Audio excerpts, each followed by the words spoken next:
жеке адам өзінің көлігін кәдеге жаратуға өткізу үшін біріншіден оған өзінің жеке куәлігі, есептен шығарған жөнінде анықтама және банктен алынған расчетный счеты керек. Ол жәнегі банктық расчетный счетты банктен алады, есептен шығарған жөнінде анықтаманы ол ГАИден спецсоннан барып алады, жеке куәлігі өзінде болады. Одан кейін ол кісі recycle.kz сайтына кіріп, сондай кезек алып, кезек арқылы өзінің күнін белгілеп, сол күні барып көлігін өткізеді. М1 категориясы бойынша ол жеңіл көліктер 210 мың теңге.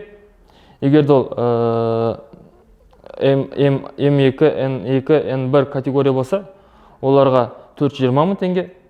Одан М3, Н3 категориялы автокөліктер болса, оларға 630 мың теңге компенсациялық төлемақы беріледі. Н3 дегеніміз ол үлкен автобустар және үлкен жүк тасымалдайтын көліктер болып есептеледі. Біздің Қазақстанда жалпы бүкіл үлкен қалалардың бәрінде облыстық орталықтарда автокөліктер қабылдау пункттері бар. Қабылдау бекеттерінің бәрі сағат 9-дан бастап сағат 6-ға дейін жұмыс жасайды. Бірақ ең бірінші ол алкемес бұрын кезекке тұрып, кезекте тұрғаннан кейін бар көлікті алып бару керек. Автокөліктер өткізу кезінде олардың жүруі және жүрмеуі оған байланысты емес, оның комплектациясына байланысты. Егер де автокөліктерде моторы, 4 дөңгелегі, ішінде стартер, радиатор,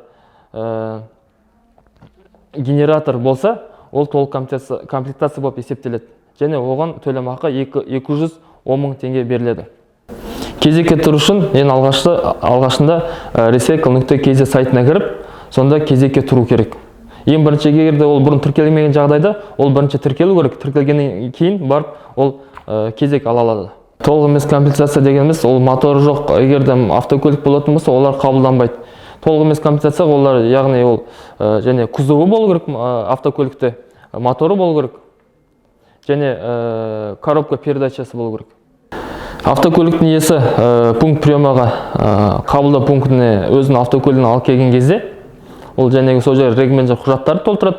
Одан бәрі дұрыс болған жағдайда регменджер оны алады, АИС бағдарламасы бойынша біздің модераторларға жібереді қарауға, оның арызын.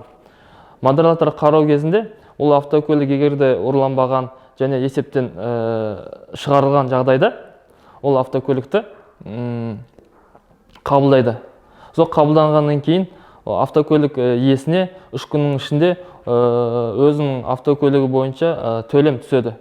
Кәдеге жарату қабылданған көліктер, оны утилизационный завод бар бізде Қарағанды қаласында. Сол жаққа жеткізеді. Оған біріншіден сол тапсырылған жер бойынша ол көліктер брикет жасайды. Ол көліктерден брикет жасағаннан кейін оның бәрін тиеп, Қарағанды заводына апарып, олардан екінші айналымға және металдарды заводта қорытып, балқытып өңдейді. Өздігінен жүретін ауыл шаруашылық техникаларын қабылдау тәртібі жеңіл автокөліктерге қарағанда оның тәртібі кішкене бөлектеу. Өйткені ол біріншіден ол ауыр салмақты және оны алдын ала біздің модераторларға сол және ауыл шаруашылық техникалардың иелері АИС бағдарламасы бойынша қарауға жібереді.